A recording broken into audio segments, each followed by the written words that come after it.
감사드립니다. 우리 목사님 나오셔서 귀한 말씀 전해주실 때 여러분들 큰 은혜 받으시고요. 우리 목사님께 감사합니다. 하나님께 영광 돌립니다. 우리 박수로 함께 맞아주시면 감사하겠습니다. 할렐루야.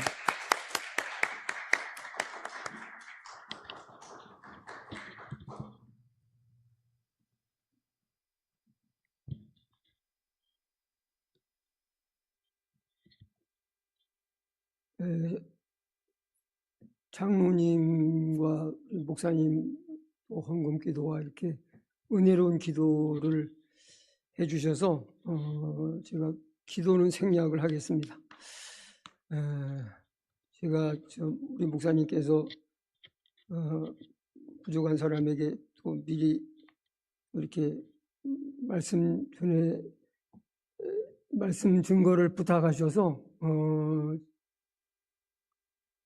그 소식을 딸을 통해 전해 들은 날서부터 저희 부부가 십자가 교회를 위해서 기도를 해왔고 또 앞으로도 제가 살아있는 동안 기도를 할 것입니다. 그래서 기도를 생략하기로 하고 말씀을 좀 전하려고 하는데 제가 11년 전에 미국을 처음 와가지고 방문했던 교회, 주일 예배를 드렸던 교회가 십자가 교회입니다. 그래서 와보고 싶었어요. 제가 십자가 교회는 나와서 예배드리지 못했지만은 그 어간에 미국을 몇 번 다녀갔거든요. 근데 십자가 교회를 못 보고 가는 것이 좀 아쉽고, 제 아내에게도 십자가 교회에 뭐 가보고 싶다 이런 얘기를 한 적이 있습니다. 그런데 하나님께서 그 마음을 읽으셨는지 우리 아들과 딸을 통해서 또 하나님이 이렇게 십자가 교회를 와서 우리 귀한 분들을 이렇게 만나 뵙고 주 안에서 함께 예배하며 또 말씀을 나눌 수 있는 기회를 주셔서 너무 기쁘고 감사한 마음이 가득합니다. 또 이제 와서 예배 드리는 것만을 기대하고 또 바랬는데 목사님께서 이렇게 강단에서 말씀 전할 기회를 주셔서 우리 하나님과 목사님께 감사한 마음을 드리고요. 또 오늘 은혜로운 찬양으로 영광을 돌려주셔서 찬양에도 큰 은혜가 됐습니다. 또 은혜로운 기도, 은혜로운 찬양에 참 하나님께서 영광 받으신 줄로 믿습니다. 참 평생을 하나님을 섬기며 산다고 했는데도 불구하고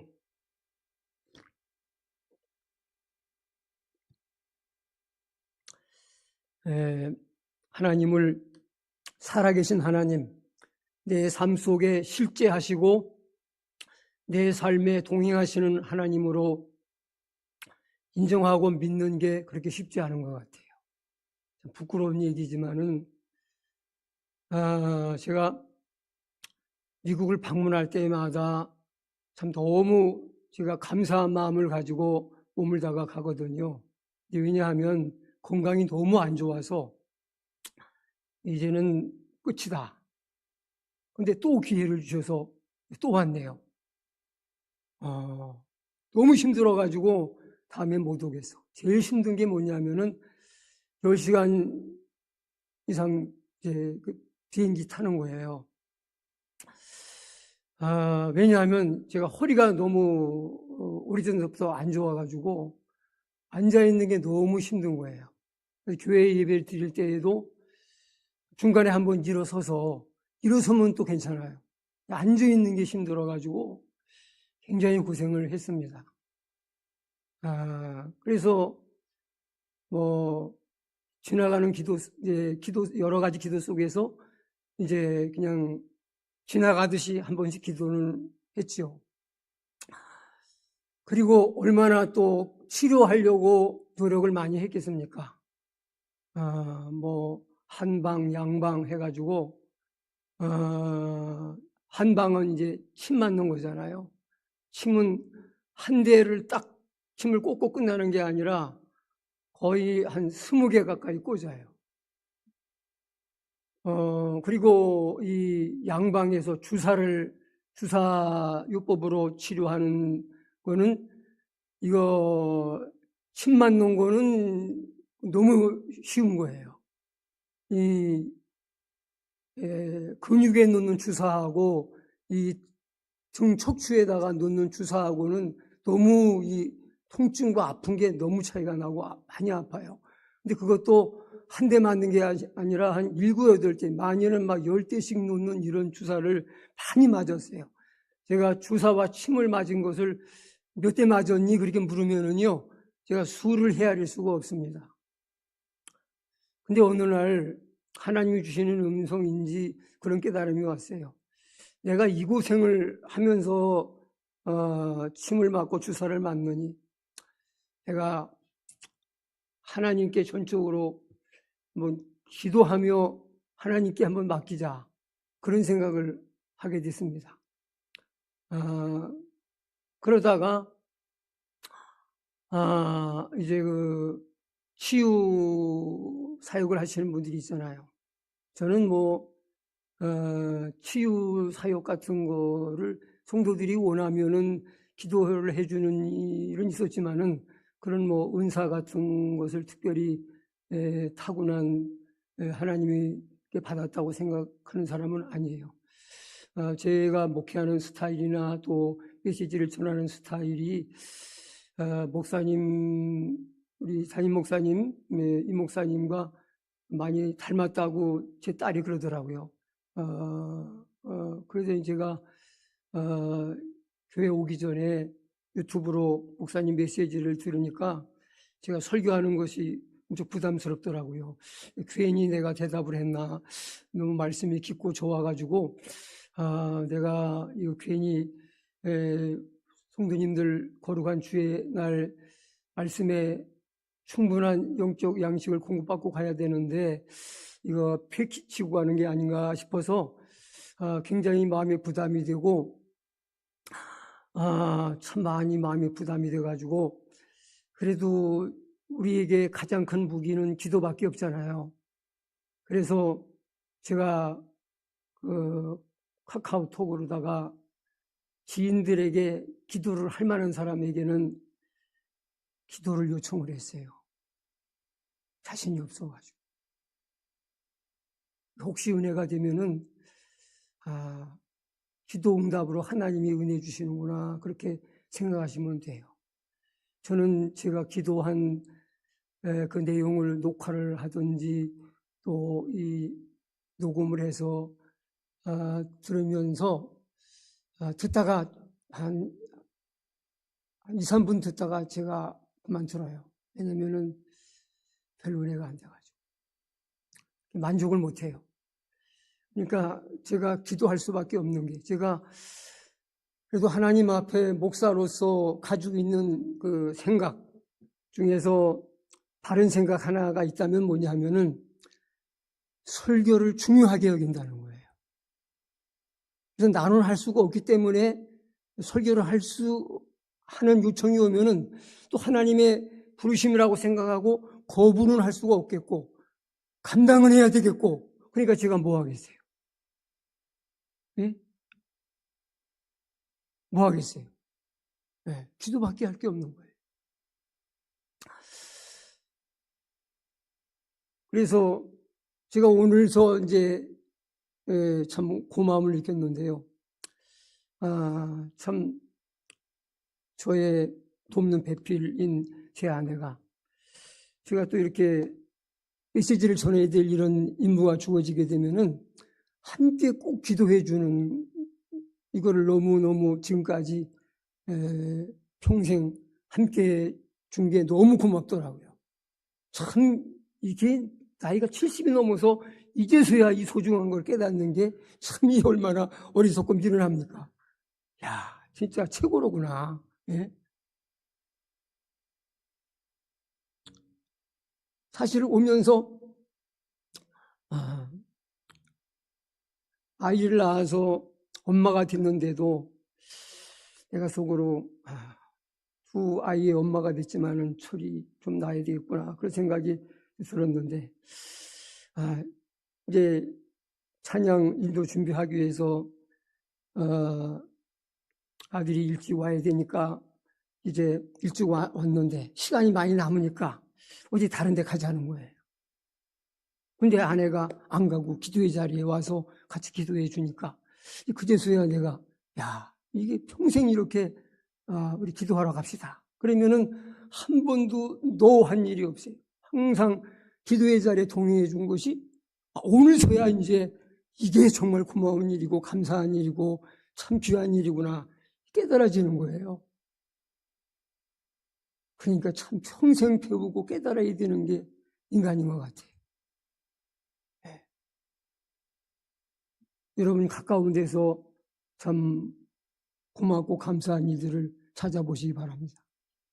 저는 6.25 올 때마다 하루하루를 감사하며 살아요.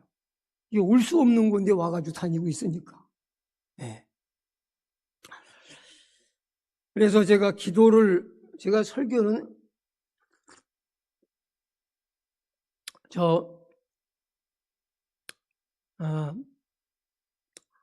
여러분들이 지루해 보인다 싶으면은 바로 끝내겠습니다.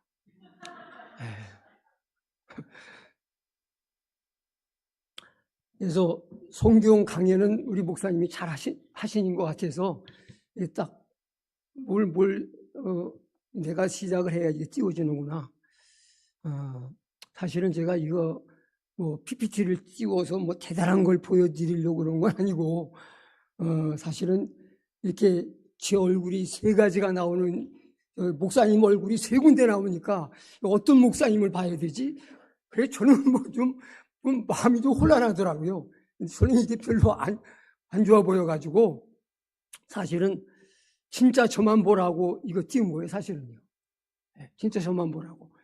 목사님 3분이 나오셔서 말씀을 하시니까 똑같은 목사님인데 이거 어떤 목사님을 바라봐야 되는 거야? 막 그런 생각이 들더라고요. 그래서 이제 말씀은 전하다가 시간이 되면은 시간이 돼서 이제 좀 전해야 시간이 되는데 이 얘기는 좀 해야 되겠어요. 말씀은 조금 전해야죠. 괜히 이런 지나가는 얘기, 간증 이런 것만 하고 끝내면은 또 좀 하나님 앞에서 이건 결례인 것 같아서 본문을 조금은 전하려고 합니다. 근데 다는 안 전하겠습니다. 다 전하면은 좋아할 분들이 한 분도 없을 것 같아요. 여러분 요즘 대세가 뭐냐면 제가 성도들에게 물어보니까 긴 설교를 좋아하는 사람은 아무도 없더라고요. 그래가지고 아무도 안 좋아할 것 같아요. 그래가지고 여러분들이 저를 교회 오는 거를 조차를 아주 보기 싫어할 것 같아가지고 제가 다는 안 전합니다. 다는 안 전하고 할 수 있는 대로 좀 시간을 제가 잘 맞춰서 한번 끝내보려고 하는데 근데 참 이상한 게 있어요. 강단에 서서 시계를 보면 왜 이렇게 시간이 빨리 가는지 참 모르겠는데 좀 제가 쓸데없는 얘기를 나이가 들다 보니까 말이 많아지는 것 같아요. 그래서 해서는 안 될 얘기를 해가지고 시간이 빨리 가는 것 같아요. 자, 그래서 제가 이제 몸이 너무 안 좋아가지고 이제 기도를 하기로 했다 그랬잖아요. 근데 뭔 기도를 제가 해야 되겠다는 생각을 했냐면은 맨날 치료해 주세요, 낫게 해주세요, 고쳐주세요 이런 기도 말고 예수님처럼 한번 기도해보자. 내 몸의 질병은 치료될지어다, 나을지어다, 떠나갈지어다. 이렇게 한번 기도해봐야 되겠다. 이 기도가 예수님이 쓰셨던 기도고 소위 이제 왕의 기도라고 그래요. 우리는 왕 같은 제사장이라고 그랬잖아요. 아버지께서 만왕의 왕이시니까 그의 자녀인 우리도 왕자고 왕이 될 사람 아닙니까? 그러니까 우리는 왕처럼 기도해야 돼요. 그래서 아파요, 낫게 해주세요, 고쳐주세요. 그러다가 기도 말미에. 저희는 이제 한국에 있으면은 늘 하는 게 뭐냐면요. 저녁 먹으면은 은퇴를 했지만은 매일 교회 갑니다. 매일. 매일. 또 이제 제가 기도하러 가면은 특별한 일이 없는 한 저 혼자 간 적이 없어요. 마치 판을 가는데 길 가듯이 이제 동반자가 따라와서 함께 기도를 하는데 또 그런 기도의 동역자가 교회에 있어서 너무 감사해요. 그분도 저희들에게 고맙다고 생각을 하고 저희도 둘이만 와서 기도하지 않고 함께 기도하는 게 너무 감사해요. 이 십자가 교회도 중보기도팀이 있는 것을 너무 다행스럽고 감사하게 생각합니다. 사실 그 교회를 신앙적으로 이끌어가는 힘은 기도팀에서 나오는 거예요. 하나님께로부터 오는, 그 힘은 하나님께로부터 오는 것인데 그 힘을 누가 끌어내겠습니까? 기도의 사람들이 끌어내는 거예요. 그렇지 않습니까? 네.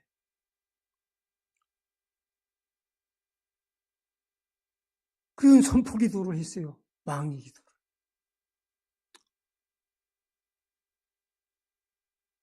그런데 그리고 그 뒤로 기도하면서 나도 모르게 한의원과 병원 가는 것을 그쳤어요. 침 맞는 거, 주사 맞는 거를 그 뒤로 한 번도 안 했습니다. 심지어 파스 바르는 것도 안 했어요. 근데 제가 미국에 오면서 하나님이 만지셨구나 하는 걸 다시 확인한 거예요. 제가 미국을 참 여러 번 왔지만은 이번같이 편하게 온 적이 없어요. 오는 줄 모르게 왔어요. 깨보니까 착륙을 했어요. 네. 얼마나 감사해요. 그게 다가 아니더라고요. 네. 제가 여러분들도 이거는 제가 뭐 대단한 능력이 있어가 아니라 예수 그리스도의 이름의 권세예요.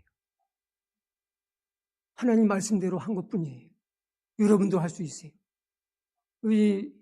뭐 어느 교회고 다 마찬가지지만은 몸이 많이 힘드신 분들이 있잖아요. 아프신 분들이 있잖아요. 여러분도 하시면 돼요. 왕기도를 하세요. 선포하세요. 연세가 좀 드신 분들은 이제 이 골밀도가 낮아지. 우리 김지현 장로님이 잘하실 것 같은데 이 뼈가 약해지면은 골밀도가 낮아지는 거죠. 높아지는 겁니까? 낮아지는 겁니까? 어쨌든 이 뼈에 구멍이 숭숭 나고 약해지는 거예요. 그래서 노인들은 넘어지지 않도록 낙상하지 않도록 조심하셔야 돼요. 뼈가 약하기 때문에 골절상을 쉽게 입어요.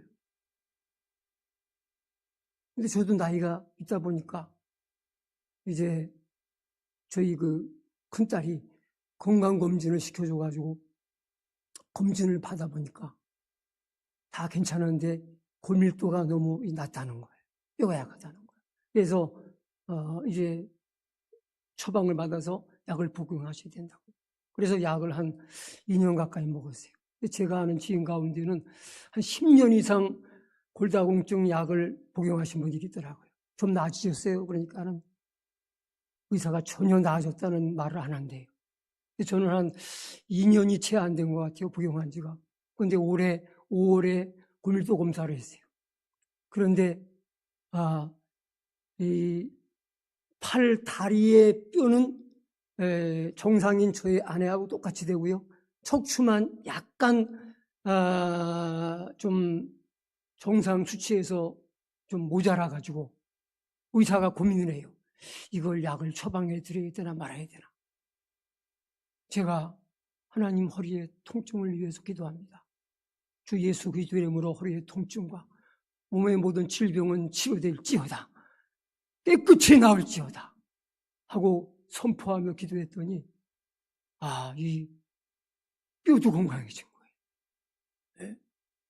네? 제가 이번에 미국을 방문하면서 하나님이 만지신 것을 다시 확인시켜 주신 거예요. 이게 참 제가 이 교회 이 1층이라고 해가 지하에 거기 작은 도서관 있잖아요. 거기서 책 제목을 하나 보니까 하나님 정말 계십니까? 그런 책이 있더라고요. 우리 이거부터 확인하고 가야 돼요. 하나님께 이런 질문을 한번 드려야 돼요. 이게 첫 단추 아닙니까? 믿음 생활에 있어서. 하나님의 존재를 확신할 수 있는 게 우리 신앙의 첫걸음 아닙니까? 그래야지 뭔 얘기가 되는 거지. 하나님이 존재하시는가에 대한 의문을 가진 사람에게 뭔 성경이 하나님 말씀으로 들려지고 받아들여지겠냐 이거예요. 근데 저도 목사이면서도 기도하자고 성도들에게 권하고 설교하면서도 그거를 내 실생활 속에 써먹지 않은 거예요. 어떤 목사님이 쓰신 책을 보니까 믿음의 사용 방법 그런 게 있더라고요. 우리 믿음은 있는데 믿음을 써먹지는 않아요. 네. 여러분 기도로서 믿음을 사용하시고 행하고 실천함으로 사용하셔서 내가 가진 믿음의 위력을 경험하시는 여러분들 다 되시기를 바랍니다. 아멘.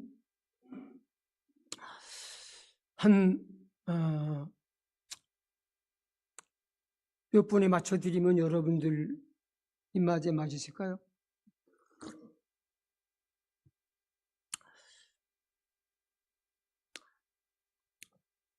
반에 맞춰드리면 5분 정도 남았고 40분에 맞춰드리면 15분 남았는데 15분 동안 이제 뭐예요? 이 PPT를 해왔으니까 그래도 조금 보여드려야 되지 않나 싶어가지고 네. 목사님 앞으로 하는 겁니까? 네, 앞으로. 네, 앞으로. 오, 뭐, 2개가 넘어갔네.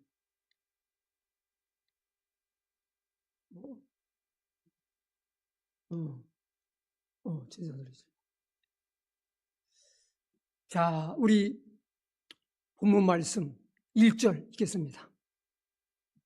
딴소리 하지 말고, 시간 얘기도 하지 말고, 이제 말씀만 집중해서 제가 한 15분만 할게요. 15분. 네. 첫 번째 나오는 게 오늘 본문 내용을 보면은 제자들의 질문, 예수님의 답변, 우리가 적용해야 될 조언과 적용할 말씀 이렇게 세 가지로 분류하면 될 것 같아요. 자, 우리 1절을 한번 다 같이 읽으실까요? 그때에 제자들이 예수께 나와 이르되 천국에서는 누가 크니까? 아멘. 자, 오늘 목사님과 여러분이 함께 읽으신 본문 말씀이 그때에라는 말씀으로 시작이 됩니다. 그때에. 그때가 어느 때일까요? 그때. 예수님의 공생애가 마무리되어져 가는 그때입니다.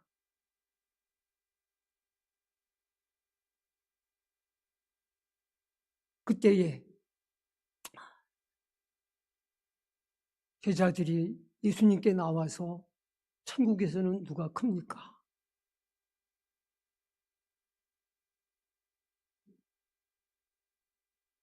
제자들의 관심사입니다.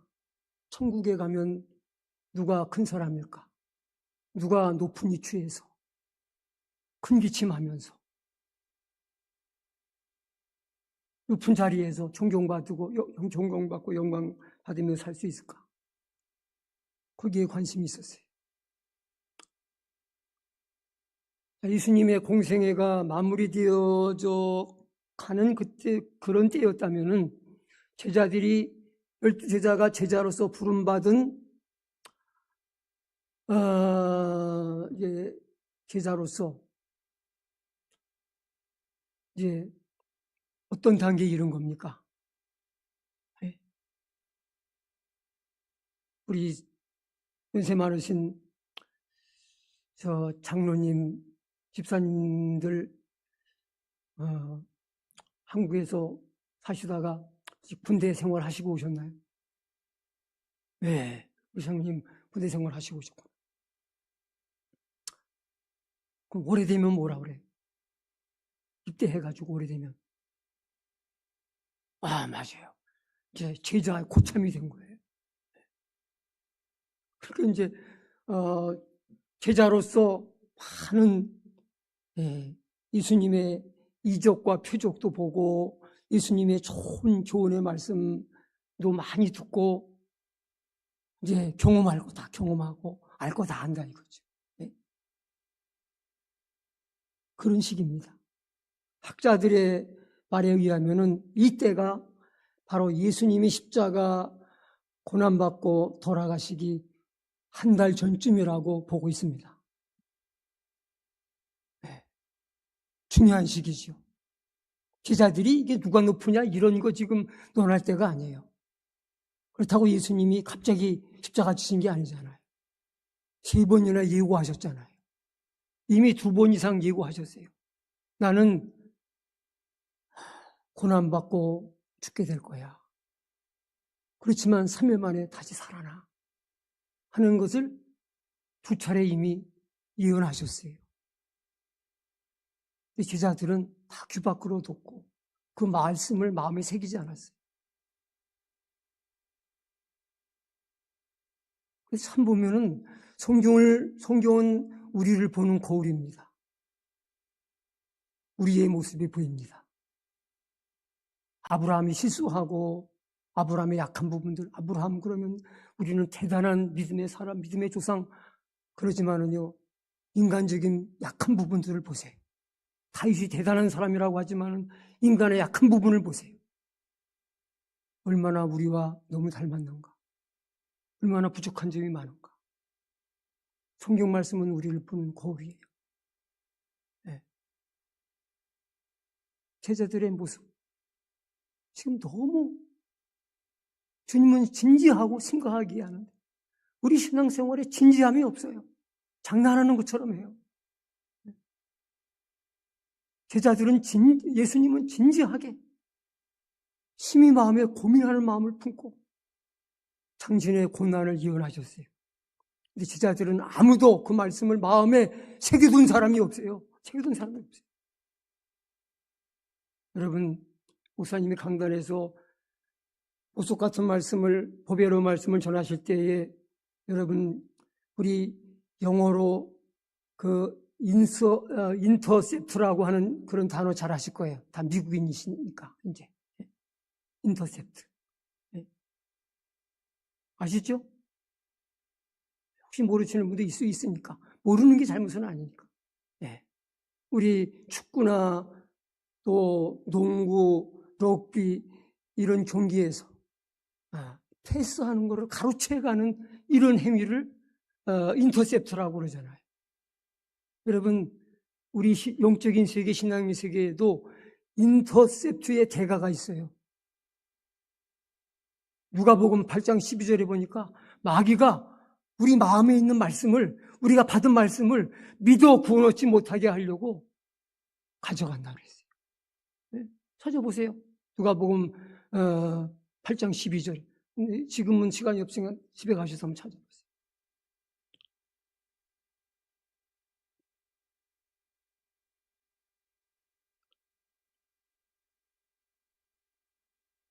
지금 누가 크냐 하는 것을 그런데 관심을 기울일 그런 상황이 아니에요. 때가 그런 때가 아니에요. 영적으로 깨어있지 않고 무지하면은 이 때를 분별 못해요. 어린아이 같은 거예요. 얼마나 안타깝습니까? 예수님 보시지 얼마나 안타깝겠습니까? 아무도 예수님에게는 관심이 없고 다 각자 자기 누가 좋은 자리 차지할까 여기만 관심이 있는 거예요. 예수님의 답변 읽겠습니다. 예수께서 한 어린아이를 불러 그들 가운데 세우시고 이르시되 진실로 너에게 이르노니 그 다음 절까지 볼까요 그럼? 너희가 돌이켜 어린아이들과 같이 되지 아니하면 결단코 천국에 들어가지 못하리라. 아멘. 자, 한번 말씀을 간단한 1절, 2절 내용이지만은 제자들의 질문하고 예수님의 답이 이게 되게 힌트가 맞습니까? 네? 제자들은 천국에서 누가 큰 사람이 될 수 있습니까? 그걸 물었는데 예수님은 어린아이를 불러 세우시고 지금 저런 답변을 하세요. 너희가 돌이켜 어린아이들과 같이 되지 않으면 결단코 천국에 들어가지 못할 것이다. 결단코, 네버, 강력한 부정을 하고 있잖아요.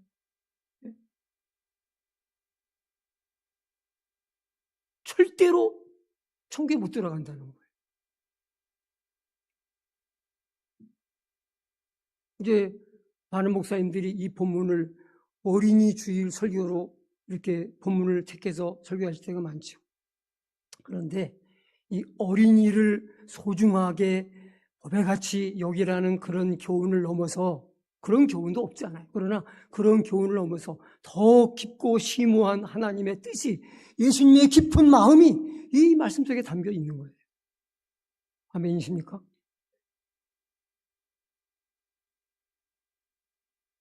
예수님은 어찌 보면 동문서답 같은 말씀하시는 거예요. 누가 높으냐고 물었는데 지금 예수님은 천국에 가는 문제, 이 문제를 답으로 내놓으신 거예요. 자, 제자들의 질문 속에는 어떤 의미가 내포되어 있느냐 하면은 우리 정도면 천국의 티켓은 따놓은 당상이고 이제 좋은 자리 차지하는 게 우리의 과제야. 이런 뉘앙스가 들어있지 않습니까? 그래 안 그래요? 천국에 들어갈지 말지는 이제 이거는 우리한테는 관심 밖의 이야기가 된 거예요. 왜? 우리 제자잖아. 우리 제자 3년 차요. 제자 중에 고참이야, 우리는. 우리가 천국 안 가면 누가 가? 어? 나 목사 40몇 년 차야. 어? 내가 천국 안 가면 누가 천국 가? 나 장로 30년 차야. 내가 안 가면 누가 천국 가? 이런 식인 거죠. 예수님의 대답은 너무 심각하고 진지한 답변이세요. 너희가 돌이켜 어린아이들과 같이 되지 않으면 결단코 절대로 천국에 들어가지 못하리라. 어린이들 귀히 여기라고 이렇게 강력한 표현을 쓰셔서 말씀하셨을까요? 그럼 어린아이 같이 된다는 게 뭘까? 그럼 어린아이 같이 돼야지 천국에 들어간다는 거예요. 어린아이 같이 되셨나요? 네? 어린아이 같이 된다는 게 뭘까요? 이거는 답을 드리고 가야 되는데 40분이 거의 다 돼가네. 이걸 얘기를 하고 끝내야 되는데.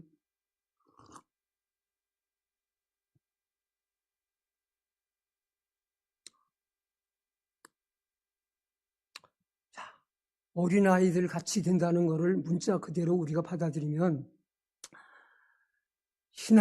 신학적으로 엄청난 오류가 생깁니다. 우리 어린아이 같이 되려고 하려면 노력을 해야 될 거 아니에요. 노력. 어린아이 같이 그냥 되겠어요? 우리 노력이 들어가야 되잖아요. 근데 우리가 구원받는 것이 우리의 노력으로 되는 겁니까? 이거는 율법주의, 공로주의, 또 뭐예요? 노력주의가 되는 거예요. 이건 아니잖아요. 그리고 또 하나. 그러면 어린아이들은 어린아이라고 하는 것 자체만으로도 천국 가는 거 아니에요? 그래 안 그래요? 원본이잖아요. 어린아이 같이 돼도 천국 가는데 어린아이는 그 천국 갈 표상이고 모본 그 오리지널 원본인데 어린아이들은 예수 안 믿어도 그냥 갈 수 있는 거 아니에요? 그리고 어린아이가 그렇게 천국에 들어갈 만큼 어린아이들이 다 그렇게 참 순수하고 참 겸손하고 아주 순박하고 천진난만하고 깨끗하고 그렇습니까?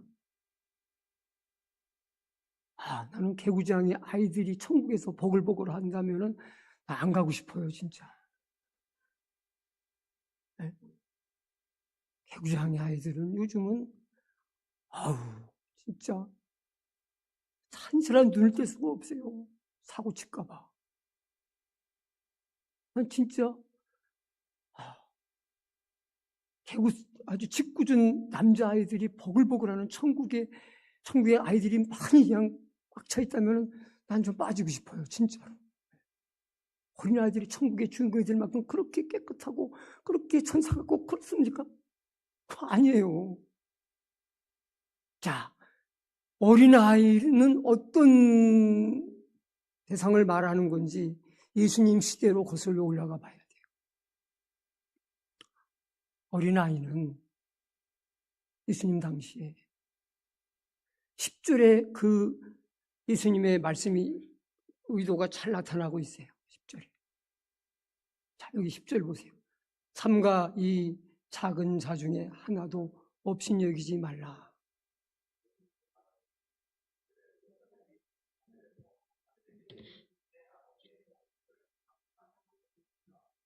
아멘.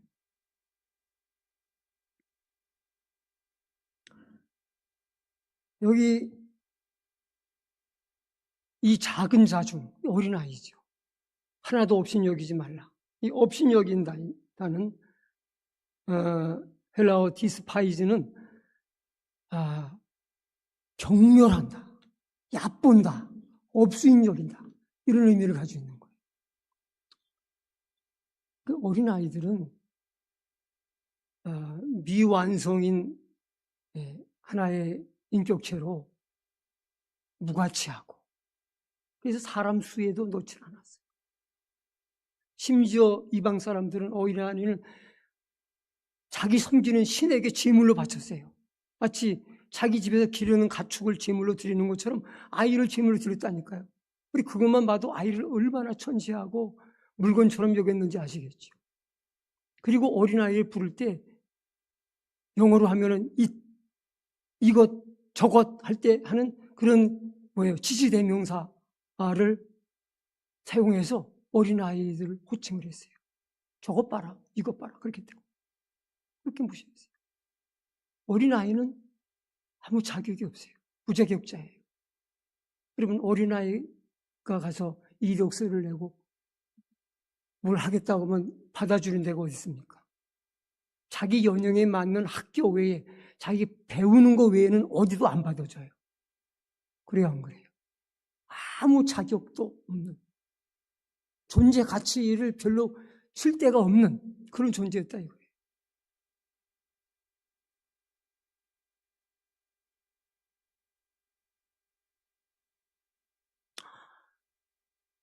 자, 우리는 그리스도 안에서 천하보다 소중한 정말 보배로운 하나님의 자녀들입니다.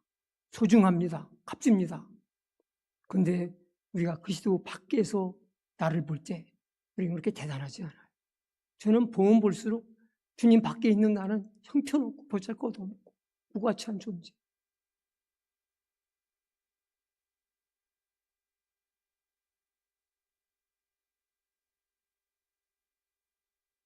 제가 전하려고 하는 메시지를 담고 있는 찬양을 제가 드리고 싶어서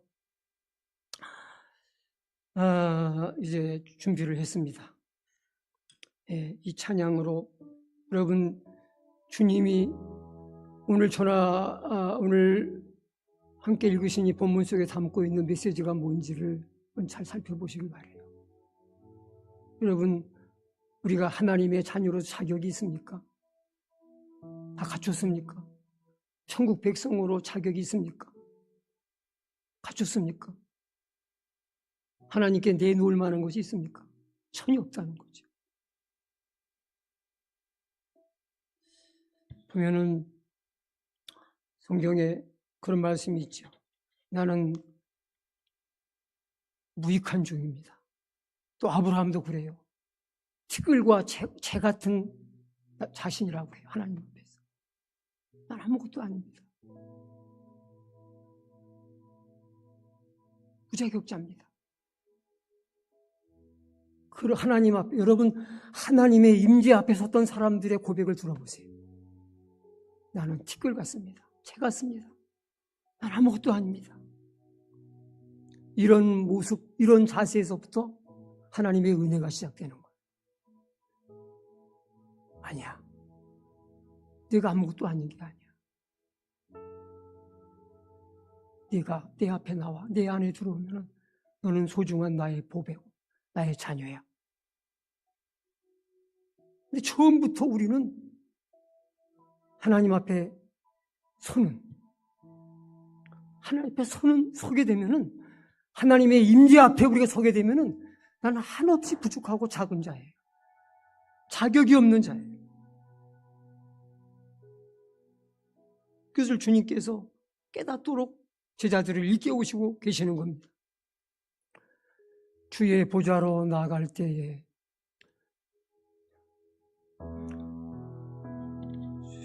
주의 보좌로 나아갈 때에 어떻게 나가야 할까? 어떻게 나가야 할까? 나를 구원한 주의 십자 그것을 믿으며 하네. 주의 보좌로 나갈 때에 보좌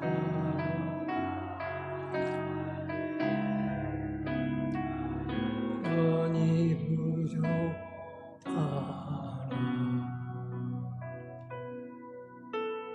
나를 부은 그의 그 사랑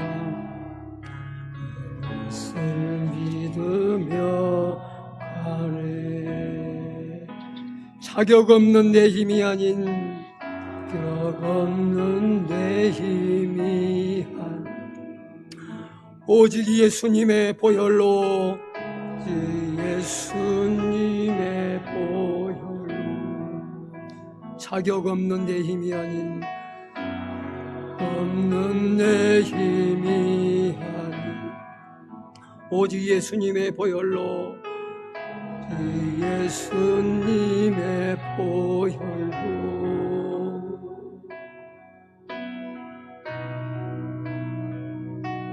자가의 보혈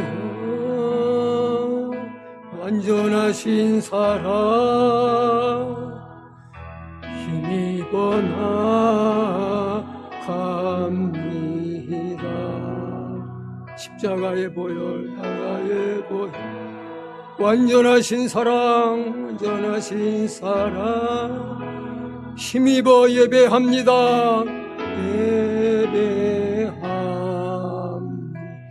십자가의 보혈 자가의 보혈